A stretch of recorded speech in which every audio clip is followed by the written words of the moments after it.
I've played 10 hours of GRIME II.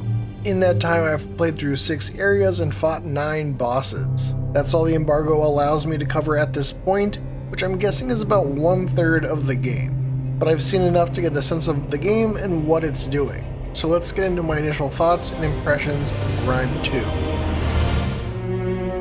GRIME II retains the unique art direction of its 2021 predecessor and presents us with a new, charmingly bizarre world.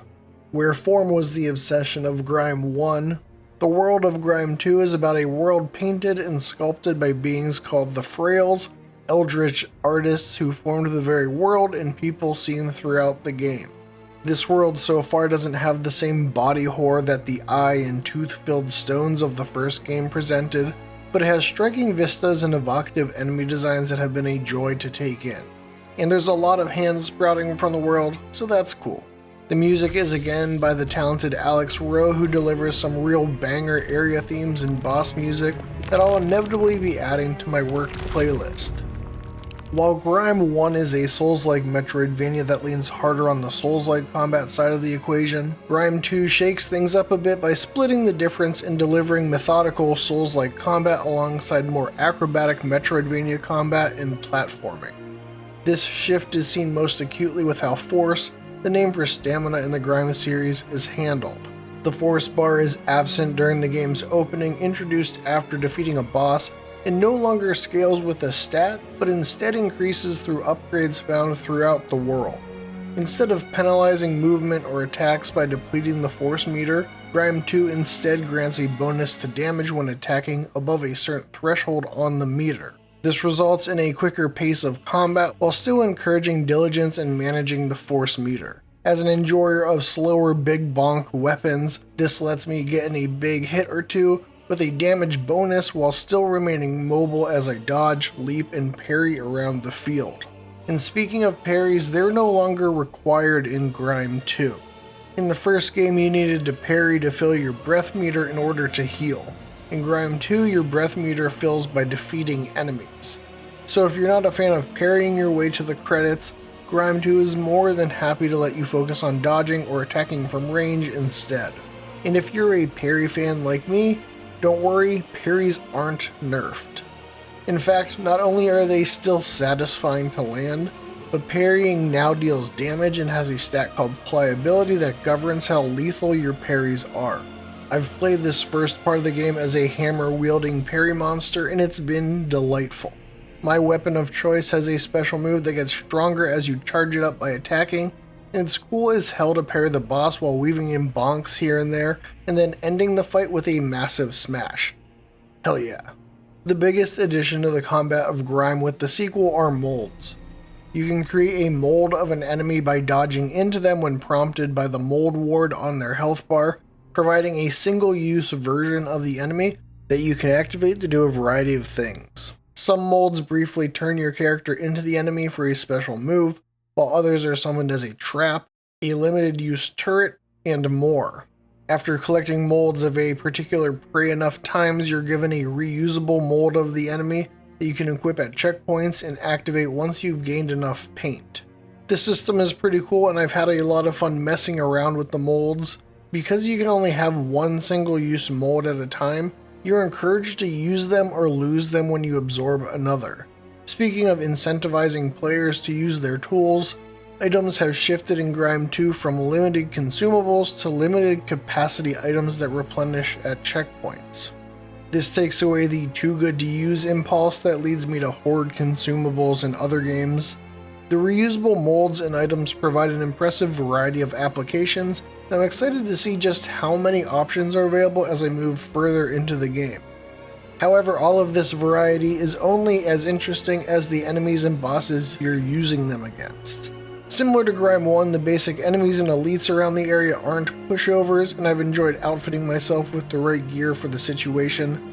Bosses are more numerous in GRIME II, but also a bit gentler initially to let players acclimate. However, once combat mechanics like pull and dodge counters are introduced, they start to bring the heat and increase complexity, and there have been some exciting bosses to overcome at the end of this first act of the game. Another change between games is how fast travel works. In the first game, you unlocked nerve passes that acted similar to stag stations in Hollow Knight. In GRIME II, each area has 2 seals. Unsealing the first reveals the area map, similar to beacons in the first game, and unlocking the second seal activates fast travel to the checkpoints in the area. This system preserves the sense of exploration as you strike out into the unknown, with the map and then fast travel earned as welcome rewards for your efforts. The areas are well crafted with checkpoints that are fairly spaced, they each have unique platforming gimmicks, and shortcut heavy level design that has made all of these opening areas fun to explore and conquer. At this point in my playthrough, the fast travel has only cut out the mild tedium of getting to another area, which is welcome for a non-linear map like we have with GRIME II, where there's been multiple paths forward. The aspect that's been a bit muted for me so far have been the Metroidvania type abilities. So far the node-based grappling has returned from GRIME I, and there's wall jumping. While the platforming and removal of fall damage in the sequel has made for fun traversal challenges, I'm hoping the game introduces some fresh abilities to the sequel as I continue into Act 2 and beyond. I don't need a double jump, and the slide leap added to the sequel feels great, but I'm hoping GRIME II adds a cool and transformative ability to the pantheon of Metroidvania abilities. Before wrapping up my impressions, I have a couple of miscellaneous items I wanted to bring up that I couldn't fit elsewhere. The first is difficulty options. I've been using the standard difficulty, but there's a story mode that unlocks a number of difficulty and accessibility options for players to use and sounds like a great way to customize your experience. The second item is a mechanic that seems to have not made the jump to GRIME II from the first game, and that's Ardor. Ardor was a system where you'd gain some for defeating enemies and lose some for taking hits, and building up enough would give you a bonus to experience gained from enemies. Ardor was also dropped upon death, and players could regain half of the dropped amount by hitting a statue left behind at the site of death. There's no penalty that I've seen for death in GRIME II, and the echo that stays behind now grants a small heal when absorbed. This, however, provides a tactical heal during bosses, because besides some limited special attacks that have a small amount of health gain, heals are limited to the one you walk in with, plus a fixed number of heals granted by breath, gained by grasping the boss at certain thresholds on their health bar, called health wards. So any extra healing options end up being really valuable in my experience so far. And there you have it, my impressions of GRIME II after 10 hours of play. If you enjoyed this video, please give it a like and let me know in the comments how you're feeling about GRIME II. If you're on the fence or eager to try it out for yourself, there's a demo available on Steam that features the first couple of areas. For myself, it's been fun so far, and the play and challenge is only trending upward as I play through Act 2. Which of course I can't talk about now, but be sure to look out for my full review that will go up closer to the release of GRIME II on March 31st, in just a couple of weeks on all the platforms. The easiest way to catch that review when it goes up is to subscribe to the channel and turn notifications on. As always, thanks for your support, thank the devs for this delightful sliding leap, and thanks for watching.